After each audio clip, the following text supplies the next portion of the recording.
and welcome to Karen's Kitchen. Today we're going to be doing old school grilled cheese sandwiches with a modern twist. When you're making a grilled cheese sandwich, there are no rules. You can use any type of bread, you can use any type of cheese, and I have a secret ingredient that I'm going to share with you today. So I'm going to start with 3 different types of bread. I have a rosemary sourdough bread here, I have seed sation bread here, and I had some hamburger buns that were left over from our 4th of July that I cut in half. So this is the top half of a bun cut in half and the bottom half cut in half. So as you would in all grilled cheese sandwiches, you start by buttering the outside of the bread.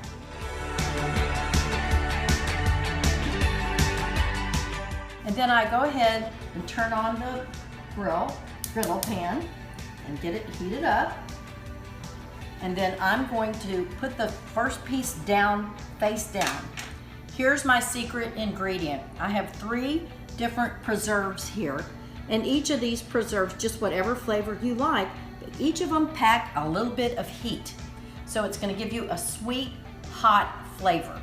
So I'm gonna start with the first one, which is a strawberry jalapeno jelly. And of course, if you don't like things with any heat, no reason for you to include this, but this does give it just an extra little, kicks it up a notch. So spread that on, and then just pick the cheeses that you like. I've got a slice of Harberg. I'm gonna put 1½ slices, looks like that'll cover that nicely. I have some Colby Jack cheese. Just again, I'm gonna just put a couple of slices of this on. Some people feel like the more cheese, the better. And then the third cheese that I have on here is Manchego cheese, which is sheep cheese. So again, if you don't eat cow's milk cheese, then don't include cow's milk cheese, use goat milk. Or sheep and then cheese. Here you go again on the other side of your bread.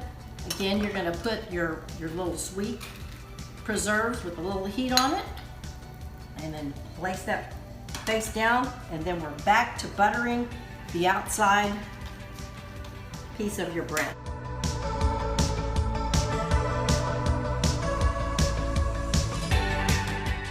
Now on my second one, I'm making 2 or 3 of them here. On my second one, I'm gonna add some sauteed onions. All it is onions and some butter. So you've got the outside butter. This is your seed station bread. It's gonna go on there face down. And this time, I'm gonna use, this one is Blackberry Serrano.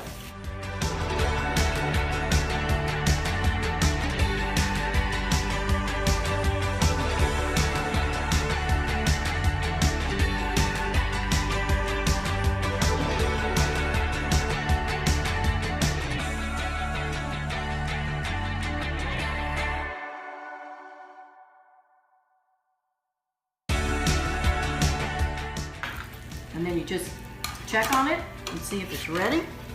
Not quite, but it's looking pretty good. And this one, not quite, but it's looking pretty good. So you're gonna leave it on for a minute to give the outside of your bread a chance to toast, and you wanna give your cheese a chance to melt. When your outside is ready, it's time to flip it over, and it gives the second cheese on the other side a chance to melt. At the end, if your outside is ready, but the inside is not quite, there you go, that's looking pretty good. If the inside's not quite melted enough for you, you can always take it off and put it in your microwave for 10 seconds. And that should get your cheese the rest of the way that you may like it. Well, that's the way I like it. And keep in mind also, if you can use this with anything that you may have in your refrigerator. If you have some leftover vegetables, some eggplants, some peppers, whatever you might have, you can make it like a vegetable panini.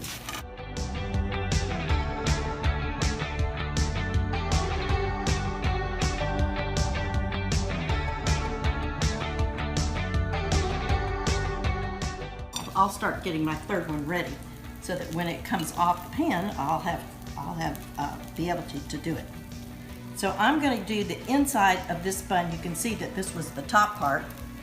And then I'm gonna do the same thing with the other side. This one's gonna be for me. So I'm not gonna put any of the preserves on it. I'm diabetic, so I'm not gonna put any preserves on it. And I like to have cheese that I know is gonna melt. So I use good old-fashioned American, organic American cheese.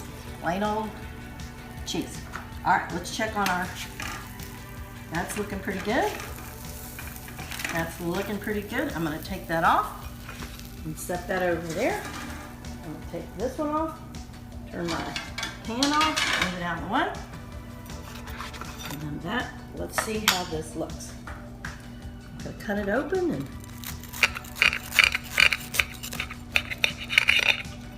see how that looks. That is looking pretty nice and melted. And let me look at the other one. That's looking pretty nice and melted. So I think we're ready for a nice little easy dinner. It's wonderful with the gazpacho that we made last week. So you can have something, just a cool, quick dinner on a hot summer afternoon or evening. Thank you for coming to Karen's Kitchen. I'll see you next time. Bye.